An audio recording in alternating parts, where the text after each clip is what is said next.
Hello, so today we're going to discuss linear algebra. So first, there are three things we're going to discuss in this video mainly. Linear equations, systems of linear equations, and graphing.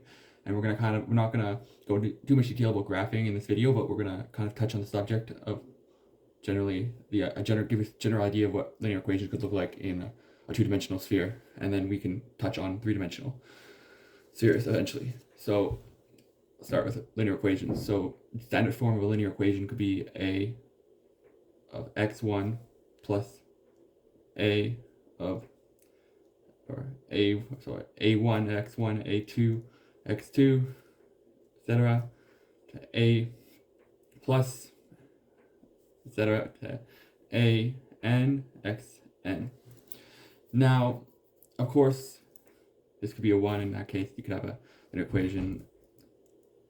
For example, the variable is not always, is not a scalar, is not always, it could be 0. In that case, there would be no, 0 times a variable is 0, so it would be 0, and that you have a linear equation of 0 plus a2 x2 plus an xn.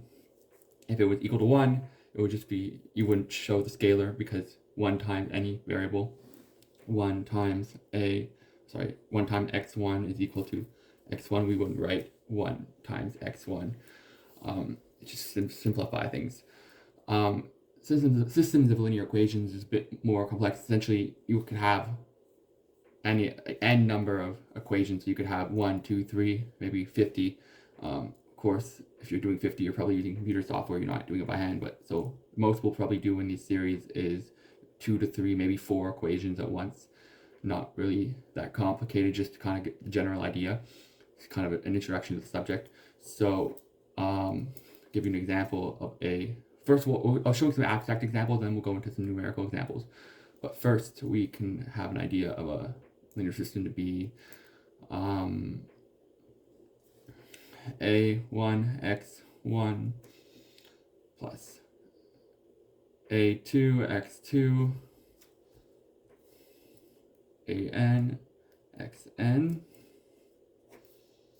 and then of course set it equal to 0. I'll explain that. I can go back and explain that in a second. But got b1 x1 plus b2 x2 plus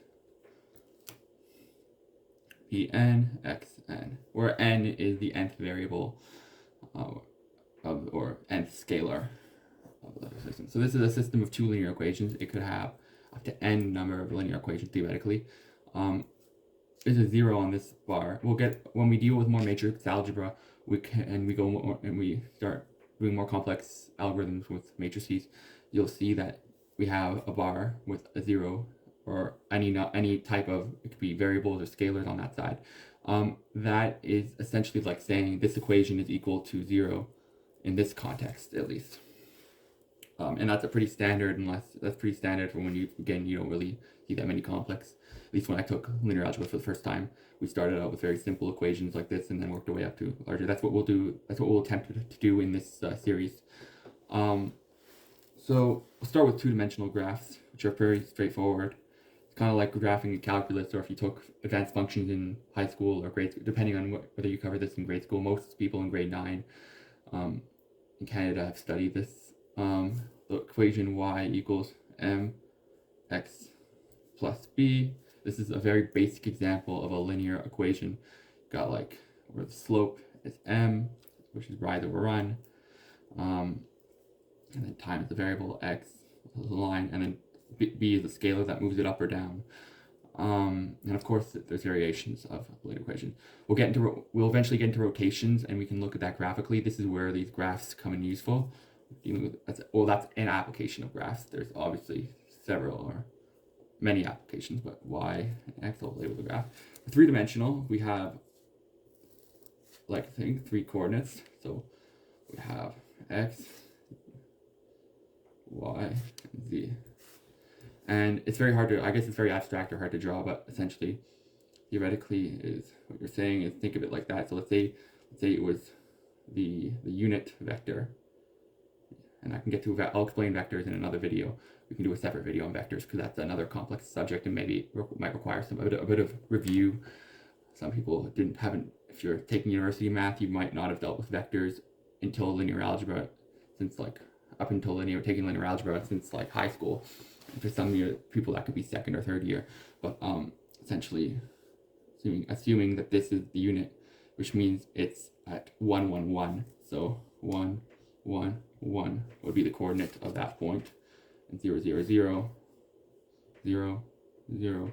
And when we eventually cover vectors, that will make sense. In terms of defining a vector, you need to define the points of origin and points of head and tail.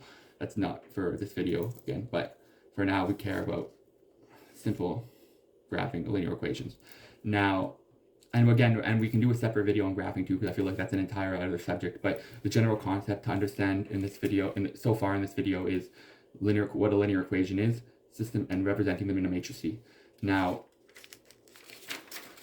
I guess we can cover some this is an example of a linear equation. I figured it would be best if we tried some actual real numeric examples.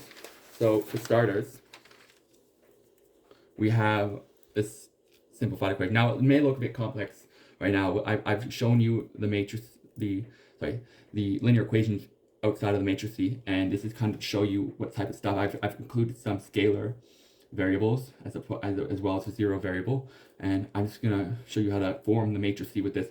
When you're forming a matrix, you do not need to include the variables, so you just include the scalars. So there's a 1 times, remember we said earlier, 1 times x1 is equal to x1, because we don't include 1 times the variable. So 1, 5, 0, 3, 0, 0, or I'm filling it for column, but most people would, I guess, whichever is comfortable, but 1, 3, 6.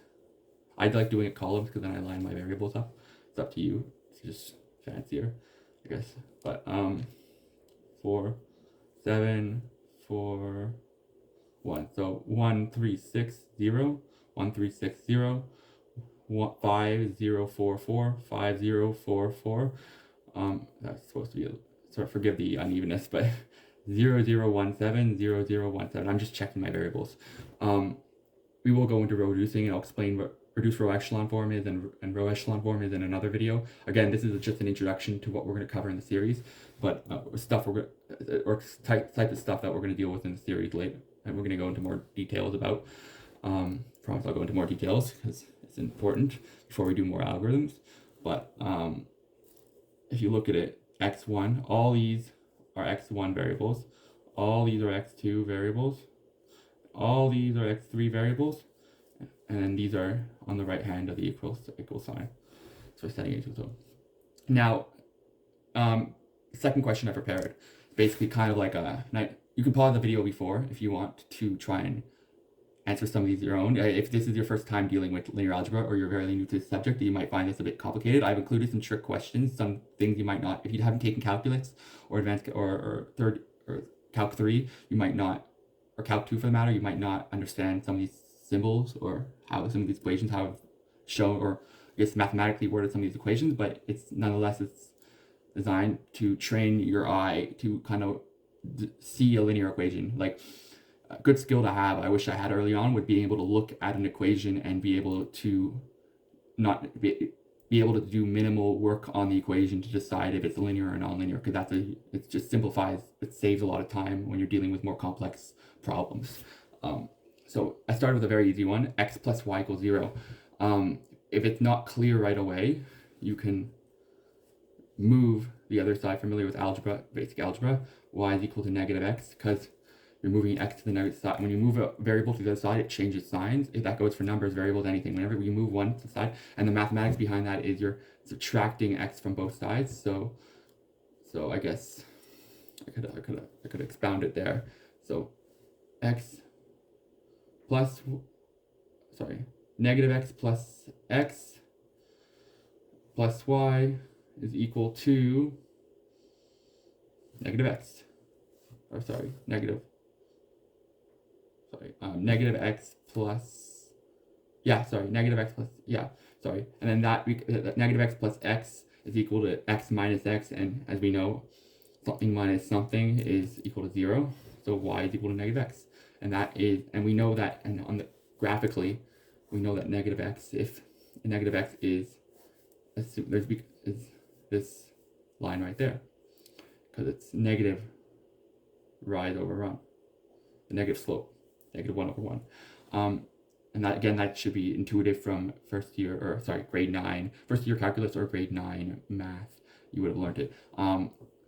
Y equals mx plus b. I kind of threw a variable because I used to always get tricked by variable questions, and I think this is like a useful, it's just an identity that everyone should know if you're doing any type of math. It's y equals mx plus b, which is the definition of a linear equation. You learned this in grade 9, the rise of the run times the variable of x plus scalar b, which moves it up and down along the y-axis. Yeah, and x rotates. So when you're dealing with, again, we'll get into this later when we deal with rotation, but the variables are what's changing the direction of a line or a vector.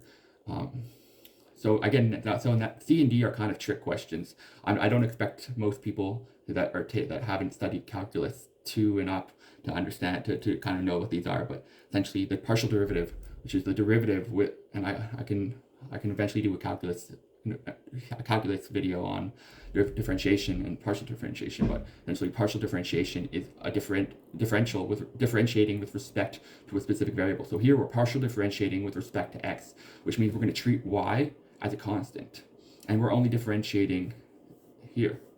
So, and 0 plus y, that's just again a try and trip you up. So partial differentiation is the derivative of 2x squared is 4x plus 0 is equal to y. And so y equals to 4x. And again, rise over run. So let's say this is 4, and this is, and this is 1. So see, rotated the vector. If this was, as opposed to, this would be x. This would be equation of x. This would be the equation of 4x, because rise over run. Obviously, 1 over 4 would be rise over run. It's a pretty messy drawing, but we can, again, we'll do a video on graphing solely to kind of graph that, because that's an important skill to have to be able to do off the bat. Again, this is another tricky one. Just kind of test whether it's differential. And this is a real trick one too, because you'll see in a minute. But again, this is Calc 2 stuff. Integral of 1 with respect to x is x. So and x, and we have to plug in 0 to 7. Again, if you understand integrals, it's intuitive. 7, and we show, so 7 minus 0 is plugging 7, subtracting by the other limit, equals 7. 7 equals 7. But wait a second, 7 is actually just a point. There's no variable. It's not equal. We're actually just showing it's just a point. So on the literally point on the graph. So I guess 7. This is 7. It would just be a point there. Maybe. I don't know. It's not intuitive. It's very intuitive, but if you understand calculus. But then this is a very easy one. If we look at our linear equations, what's something that all our linear, sorry, I can look up here. All our linear equations have their all to the power of 1, meaning they're not curved. And if, again, so this is first year calculus, you learn this, but curves make it non-linear. I guess that's actually high school mathematics too. So you can tell just by a parabola. We know from grade 9 math that a parabola is a curved function. This is a parabola. Very basic, and that's this function. And 1 over x, I guess this can be rewritten to 1 over x cubed. But yeah, but again, just by looking at the first variable and seeing that's parabola, we know that it's not linear. So we can already say this is also. So I'll just put x's to the ones that are not linear. Yeah, they're all in. Those three are linear. This one too. Look at 1 over x. Again, grade 9 math. The function of 1 over x, the rational function, that is not linear. So we'll do that. And then x times y. This is another trick one. Kind of. It's this is not linear, and we can explain it. We can explain in another video, but I think that's all the time we have for today. Thank you.